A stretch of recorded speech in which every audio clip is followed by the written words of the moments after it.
ಹೆಸರಲ್ಲಿ ಒಂಥರ positive vibrations ಇದೆ ಅಲ್ವಾ? ಅತ್ತೆ ಕೊಟ್ಟಿದ್ದ ಹೆಸರಲ್ವಾ, ಅದರಲ್ಲೂ ಅವ್ರ ಅತ್ತಿಗೆ ಹೆಸರು. ಇಬ್ಬರ ಆಶೀರ್ವಾದದಿಂದ ನಮ್ಗೆ ಒಳ್ಳೇದಾಯ್ತದೆ. ಗೌಡ್ರೆ, ಈ ಲಿಸ್ಟಲ್ಲಿ ಯಾರ್ಯಾರಿಗೆ ಎಷ್ಟೆಷ್ಟು ಆರ್ಡ್ರು ಅಂತ ಬರ್ಕೊಂಡ್ಬಂದಿದ್ದೀನಿ. ಏನ್ರಲ್ಲ ಈಟ್ ಬೇಗ ಇಷ್ಟೊಂದು ಆರ್ಡರ್ನ ತಂದ್ಬಿಟ್ಟಿದ್ದೀರಾ? ಅಂದ್ರೆ ಸುಮ್ಮನೆ ಗೌಡ್ರೆ, ಇವನ್ನೆಲ್ಲ ತಗೊಳೋದಕ್ಕೆ ಎಷ್ಟು ಬೆವರು ಹರಿಸ್ತೀನಿ ಗೊತ್ತಾ? ಹೂ ಕಣಪ್ಪ, ನೀನು ಮಾತ್ರ ಬೆವರು ಹರಿಸಿದ್ದಿ, ನಾನೇನು ನೀರು ಹರಿಸಿದ್ದಾನೆ? ನಾನು ಬೆವರೇ ಹರಿಸಿರೋದು. ಗೌಡ್ರೆ, ಈ ಸಿಳ್ಳೆಕಾತನ ಮಾತು ನಂಬೇಡಿ.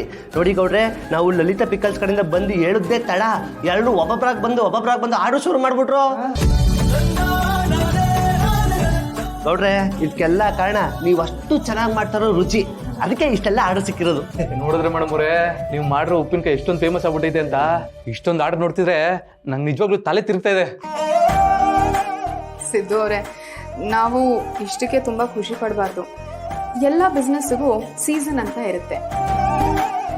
ಉದಾಹರಣೆಗೆ ಬೇಸಿಗೆ ಕಾಲದಲ್ಲಿ ಎಳ್ನೀರು ಜಾಸ್ತಿ ಸೇಲ್ ಆಗುತ್ತೆ, ಅದೇ ಮಳೆಗಾಲದಲ್ಲಿ ಸ್ವಲ್ಪ ಕಮ್ಮಿ ಸೇಲ್ ಆಗುತ್ತೆ, ಚಳಿಗಾಲದಲ್ಲಿ ಇನ್ನೂ ಕಮ್ಮಿ ಆಗುತ್ತೆ.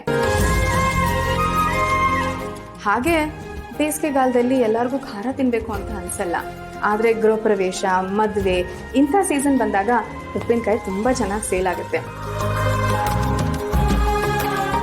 ಅದಕ್ಕೆ ಬಿಸ್ನೆಸ್ ಚೆನ್ನಾಗಿರುವಾಗ ಖುಷಿ ಆಗೋದು, ಬಿಸ್ನೆಸ್ ಕಮ್ಮಿ ಆದಾಗ ಕುಗ್ಗಿ ಹೋಗೋದು, ಇದೆಲ್ಲ ಯಾವುದು ಬೇಡ. ಎಲ್ಲ ಸಮಯದಲ್ಲೂ ಒಂದೇ ಥರ ಇರೋಣ. ಏನ್ ಸರಿಯಾಗಿ ಹೇಳಿದ್ರಿ ಅದಕ್ಕೆ. ನಮ್ ಗೌಡ್ರು ಒಂಥರ ಮಗು ಇದ್ದಂಗೆ. ಚಾಕ್ಲೇಟ್ನ ಅವ್ರ ಕೈ ಕೊಟ್ರೆ ತುಂಬಾ ಖುಷಿ ಪಡ್ತಾರೆ, ಅದೇ ಚಾಕ್ಲೇಟ್ನ ಕಿತ್ಕೊಂಡ್ಬಿಟ್ರೆ ತುಂಬಾ ದುಃಖ ಪಡ್ತಾರೆ. ಖುಷಿ ಪಟ್ಟಾಗ ತುಂಬಾ ಖುಷಿ ಪಡ್ತಾರೆ, ಅದೇ ದುಃಖ ಪಟ್ಟಾಗ ತಡೆಯಕ್ಕೆ ಆಗಲ್ಲ. ಏಯ್ ಸುಮ್ಮನಿರ್ಲ ಸಾಕು. ನಾನೇನು ಮೊದಲು ನಂಗಿಲ್ಲ, ಯಾವ ಟೈಮಲ್ಲಿ ಹೆಂಗಿರ್ಬೇಕು ಅಂತ ಮೇಡಮ್ ಅವ್ರು ನನಗೆ ತುಂಬ ಚೆನ್ನಾಗಿ ಹೇಳ್ಕೊಟ್ಟವ್ರೆ. ಅದಕ್ಕೆ ಜಾಸ್ತಿ ಖುಷಿನೂ ಪಡೋದಿಲ್ಲ, ಜಾಸ್ತಿ ದುಃಖನೂ ಪಡೋದಿಲ್ಲ. ಎಲ್ಲ ಕೊಡ್ರು, ಅದಕ್ಕೆ ಬೇಗ ಮದುವೆ ಆಗು ಅನ್ನೋದು. ಹಿಂಗೆ ತಿರ್ಗಾಡ್ಕೊಂಡಿದ್ರೆ ನಿನ್ ಜೀವನ ಉಪ್ಪಿನಕಾಯಿ ಬಟ್ಲಲ್ಲಿ ಕೊನೆಯಾದಾಗ ಉಳಿತತ್ತಲ್ಲ, ಹಂಗಾಗ್ಬಿಡ್ತದೆ. ಹೂ ಕಣಪ್ಪ, ನೀನೇನ್ ಮದ್ವೆ ಆಗ್ಬಿಟ್ಟು 2 ಮಕ್ಳಿಗೆ ಜನ್ಮದಾತ ಆಗಿದ್ದೀನಿ ನೋಡು. ನಿಂತ್ಕೊಳ್ಳಲು ಬಿಡ ಪ್ರಜಾ. ಮೇಡಮ್ ಅವರೇ, ನೀವು ಹೇಳಿದ್ದು ಒಂಥರ ನಿಜನೇ. ಆದರೆ ಆರ್ಡರ್ ಬಂದಿದ್ದಕ್ಕೆ ಸ್ವಲ್ಪನಾದರೂ ಖುಷಿ ಪಡ್ಬೇಕಲ್ವೇ? ಈಗ ಆರ್ಡರ್ ಬರೋದಿಲ್ಲ ಅಂತ ಯಾಕೆ ನೆಗೆಟಿವ್ ಆಗಿ ಯೋಚನೆ ಮಾಡಬೇಕು? ಹಾಗಂತಲ್ಲ, ಬಿಸ್ನೆಸ್ ಅಂದಮೇಲೆ ಹೀಗಿರುತ್ತೆ ಅಂತ ಹೇಳಿದೆ ಅಷ್ಟೇ. ಸರಿ ಬಿಡಿ ಮೇಡಮ್ರೆ, ನೀವು ಹೇಳಿದ್ಮೇಲೆ ತಲೆ ಬಾಗ್ಲೇಬೇಕು. ಲೈ, ಯಾರ್ಯಾರಿಗೆ ಎಷ್ಟೆಷ್ಟು ಬೇಕು ಪ್ಯಾಕ್ ಮಾಡೋಣ, ಬರಲ್ಲ? ಸಾರಿ ಬೇಬಿ, ನೀನು ಬೇರೆಯವ್ರ ಜೊತೆ ನನ್ನ ಕಂಪೇರ್ ಮಾಡಿದ್ರೆ ನಂಗೆ ಬಹಳ ನೋವಾಗುತ್ತೆ. ಕೋಪದಲ್ಲಿ ಏನೇನೋ ಮಾತಾಡ್ಬಿಟ್ಟೆ, ಸಾರಿ. ಕೋಪ ಬಂತ? ಬೇಜಾರಾಯ್ತಾ? ಹೊರಗಡೆ ಹೋದಾಗ 4 ಜನ ನಿನ್ ಗಂಡ ಏನ್ ಕೆಲಸ ಮಾಡ್ತೇನೆ, ಎಷ್ಟು ಸಂಪಾದನೆ ಮಾಡ್ತಾನೆ ಅಂತ ಕೇಳಿದಾಗ ನನಗೆ ಕೋಪ ಬರಬಾರ್ದಾ? ನಾಚಿಕೆ ಆಗ್ಬಾರ್ದಾ? ಹಾಗಂತ ಬೇರೆಯವ್ರ ಜೊತೆ ಕಂಪೇರ್ ಮಾಡೋದಲ್ಲ. 1 ಸಲ ಸರಿ, 2 ಸಲ ಸರಿ, ಪದೇ ಪದೇ ನೀನು ಹಾಗೆ ಮಾಡ್ತಿದ್ಯಾ. ಅದು ಅಲ್ಲದೆ ಕೆಲ್ಸಕ್ಕೆ ಹೋಗೋ ಅಂತ ಪ್ರಾಣ ತಿಂತಿದ್ಯಾ. ಕೆಲ್ಸಕ್ಕೆ ಹೋಗೋದು ನನಗೆ ಗೊತ್ತಿಲ್ವಾ? ನಾನು ಬೇರೆಯವ್ರ ಕೈ ಕೆಳಗೆ ಕೆಲಸ ಮಾಡೋದು ಇಷ್ಟ ಇಲ್ಲ ಅಂತ ನಿನಗೂ ಗೊತ್ತು. ಆದರೂ ನಿನಗೋಸ್ಕರ, ನಿನ್ನ ಪ್ರೀತಿಗೋಸ್ಕರ ಏನೋ ಪ್ರಯತ್ನ ಪಡ್ತಾ ಇದ್ದೀನಿ. ಅದನ್ನು ಅಪ್ರಿಷಿಯೇಟ್ ಮಾಡೋದಲ್ಲ. ನಿನ್ನ ತಮ್ಮ ಏನೋ ಘನಂದಾರಿ ಕೆಲಸ ಮಾಡ್ಬಿಟ್ಟಿದ್ದಾನೆ ಅಂತ ಅವನ ಜೊತೆ ಕಂಪೇರ್ ಮಾಡೋದು. ಹೌದು, ಮಾಡ್ತೀನಿ. ನನ್ನ ತಮ್ಮನ ಜೊತೆ ಕಂಪೇರ್ ಮಾಡ್ತೀನಿ. ಯಾಕೆ ಹೇಳು? ಅವ್ರ ಹೆಂಡತಿನ ತುಂಬಾ ಚೆನ್ನಾಗಿ ನೋಡ್ಕೋತಾ ಇದ್ದಾನೆ, ಪ್ರೀತಿಗೋಸ್ಕರ ತ್ಯಾಗ ಮಾಡಿದಾನೆ. ಅವರಿಬ್ರು ಬಿಸ್ನೆಸ್ ಶುರು ಮಾಡ್ಕೊಂಡು ಎಷ್ಟು ಖುಷಿಯಾಗಿದ್ದಾರೆ ಗೊತ್ತಾ? ಅವ್ರನ್ನ ನೋಡಿದ್ರೆ ನಾವು ಆ ಥರ ಇರಬೇಕು ಅಂತ ಅನ್ಸಲ್ವಾ? ಭಾವನಾ ಈ ಮನೇಲಿದ್ದಾಗ ಎಲ್ಲರೂ ಅವಳನ್ನ ಮನೆಯಿಂದ ಹೊರಗಡೆ ಹಾಕ್ಬೇಕು ಅಂತ ಎಷ್ಟೆಲ್ಲ ಪಿತೂರಿ ಮಾಡಿದ್ರು, ಅದ್ ನಿನ್ಗೂ ಗೊತ್ತು. ಆದ್ರೆ ಅವಳು ಒಬ್ಳೇ ಹೋಗಿಲ್ಲ, ಅವಳ ಹಿಂದೆ ಸಿದ್ದುನು ಹೋದ. ಯಾಕೆ? ಪ್ರೀತಿಗೋಸ್ಕರ. ಅವ್ರಿಗೆ ಇವತ್ತು ಏನೂ ಇಲ್ಲ, ಆದ್ರೆ ಖುಷಿ ಇದೆ. ಹರಿ, ನೀನು ಮಾವನ್ ಮನೇಲಿ ಬರೀ 24 ಗಂಟೆ ಫೋನ್ ಇಟ್ಕೊಂಡು ಟೈಮ್ ಪಾಸ್ ಮಾಡ್ಕೊಂಡು ಕೂತ್ಕೊಂಡಿದ್ಯಾ, ಬಿಟ್ಟಿಯಾಗಿ ತಿನ್ಕೊಂಡಿದ್ಯಾ. ನಾಚಿಕೆ ಆಗಲ್ವಾ? ಬೇಡ ಸಿಂಚನ, ಹೀಗೆಲ್ಲ ಮಾತಾಡಿ ನನ್ನ ಕೋಪ ಬರ್ಸ್ಬೇಡ. ನಾನು ಏನು ಮಾಡ್ತೀನೋ ನನಗೆ ಗೊತ್ತಿಲ್ಲ. ಏನ್ ಮಾಡ್ತೀಯಾ? ಏನ್ ಮಾಡ್ತೀಯಾ? ಏನ್ ಬ್ಲ್ಯಾಕ್ ಮೇಲ್ ಮಾಡ್ತಿದ್ಯಾ? ಮನೆ ನೋಡ್ಕೊಳಕ್ಕಾಗ್ಲಿಲ್ಲ, ಇನ್ನ ನನ್ನ ಮಗುನ ಹೇಗ್ ನೋಡ್ಕೋತೀಯಾ? ಏಯ್, ಕೆಲಸ ಸಿಕ್ಕಿದ್ರೆ ಅವ್ರನ್ನ ಯಾಕೆ ಬಿಟ್ಬಿಡ್ತಿದ್ದೆ ನಾನು? ಅದಲ್ದೆ ಸ್ವಂತ ಮಕ್ಕಳ ಮೇಲೆ ಕೇಸ್ ಹಾಕ್ತಾರೋ. ಇನ್ನೊಂದ್ ಮಾತು ಅವ್ರ ಬಗ್ಗೆ ಮಾತಾಡ್ಬೇಡ, ಸರಿಗಿರಲ್ಲ.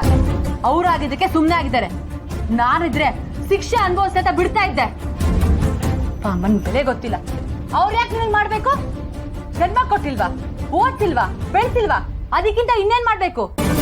ದುಡ್ದು ಅವ್ರನ್ನ ಸಾಕ್ಬೇಕು ಅನ್ನೋ ಯೋಗ್ಯತೆ ನಿನಗಿರ್ಬೇಕು. ಅದ್ ನಿನಗಿಲ್ವೇ ಇಲ್ವಲ್ಲ. ಮಾತಾಡ್ತಾನೆ ಅಪ್ಪ ಅಮ್ಮನ ಬಗ್ಗೆ. ಎಲ್ರಿಗೂ ಆಸ್ತಿ ಮಾಡ್ರು ಅಪ್ಪ ಅಮ್ಮ ಸಿಗ್ಬೇಕು ಅನ್ನೋದು ತಪ್ಪು ಹರಿ. ಅವ್ರನ್ನ ನಮ್ಮ ಆಸ್ತಿಯಾಗಿ ಮಾಡ್ಕೊಂಡು ಚೆನ್ನಾಗಿ ನೋಡ್ಕೋಬೇಕು. ಓಹೋ, ಇವಾಗ ಅಪ್ಪ ಅಮ್ಮನ ಬಗ್ಗೆ ಪ್ರೀತಿ ಹೊಟ್ಟುಬಿಡ್ತಾ? ಅವ್ರ ಜೊತೆ ಇರ್ಬೇಕಾದ್ರೆ ಎಲ್ಲಿ ಹೋಗಿತ್ತು ಈ ಪ್ರೀತಿ? ಬಿಟ್ಟು ಬಂದಲ್ವಾ, ಇವಾಗ್ಲೂ ಅವ್ರ ಬೆಲೆ ಗೊತ್ತಾಗ್ತಿರೋದು. ಈಗ್ಲೂ ಸಮಯ ಸಿಗ್ಲಿ ಹೋಗೋರ್ ಸೇವೆ ಮಾಡ್ಕೊಂಡು ಬಿಟ್ಟಿರ್ತೀನಿ. ಕೆಲ್ಸಕ್ಕೆ ಬಾರ್ದಿರೋ ಗಂಡನ ಜೊತೆ ಇರಕ್ಕಿಂತ ಅವ್ರ ಸೇವೆ ಮಾಡ್ಕೊಂಡಿರೋದೇ ವಾಸಿ. ವಿಶ್ವನ್ನ ತಾತನ್ನ ಮಾತಾಡ್ಸೋದೇ ಬಿಟ್ಬಿಟ್ಟಿದ್ದಾರೆ. ತುಂಬ ಕೋಪ ಮಾಡಿಕೊಂಡು ನಾನು ನಿಮ್ಮನ್ನ ಇನ್ಮೇಲೆ ಮಾತಾಡ್ಸೋದೇ ಇಲ್ಲ ಅಂತ ರೂಮಲ್ಲಿ ಹೋಗಿ ಕುತ್ಕೊಂಡ್ಬಿಟ್ಟಿದ್ದಾರೆ ಗೊತ್ತಾ.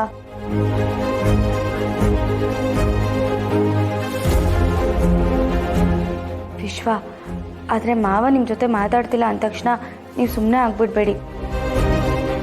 ಅವ್ರು ಮಾತಾಡ್ತಾ ಇದ್ರೂ ಪರವಾಗಿಲ್ಲ, ನೀವೇ ಅವ್ರ ಜೊತೆ ಮಾತಾಡಿ. ಮಾತಾಡ್ತಾ ಅವ್ರ ಕೋಪ ಕರಗುತ್ತೆ. ಈಗ ಅವ್ರ ಜೊತೆ ಮಾತಾಡೋದಕ್ಕೆ ಅತ್ತೆ ಬೇರೆ ಇಲ್ಲ, ಅವ್ರಿಗೆ ಒಂಟಿತನ ಕಾಡುತ್ತೆ. ಅದಕ್ಕೆ ನೀವೇ ಆದಷ್ಟು ಮಾತಾಡ್ತಾ ಇರಿ. ಸರಿ ಜಾನು, ಹಾಗೆ ಮಾಡ್ತೀನಿ. ನಾನು ಮತ್ತೆ ಫೋನ್ ಮಾಡ್ತೀನಿ. ಸರಿ, ಅವಾಗವಾಗ ಫೋನ್ ಮಾಡ್ತಾ ಇರಿ. ನಾನು ಮನೇಲಿ ಒಬ್ಬಳೇ ಇರ್ತೀನಲ್ವಾ, ನನಗೂ ಒಂಟಿತನ ಕಾಡುತ್ತೆ. ನೀವಾದರೂ ಫೋನ್ ಮಾಡಿದ್ರೆ ಸರಿ ಹೋಗುತ್ತೆ. ಸರಿ. ತನು, ನಾನು ಅಪ್ಪನ ಹತ್ರ ಈಗಲೇ ಹೋಗಿ ಮಾತಾಡ್ತೀನಿ. ನೀನು ಬೇಡ ವಿಶ್ವ, ಮೊದಲು ನಾನು ಹೋಗಿ ಅವ್ರ ಮನಸ್ಥಿತಿ ಹೇಗಿದೆ ಅಂತ ನೋಡ್ತೀನಿ. ಆಮೇಲೆ ನೀನು ಬಂದು ಮಾತಾಡು, ಆಯಿತಾ?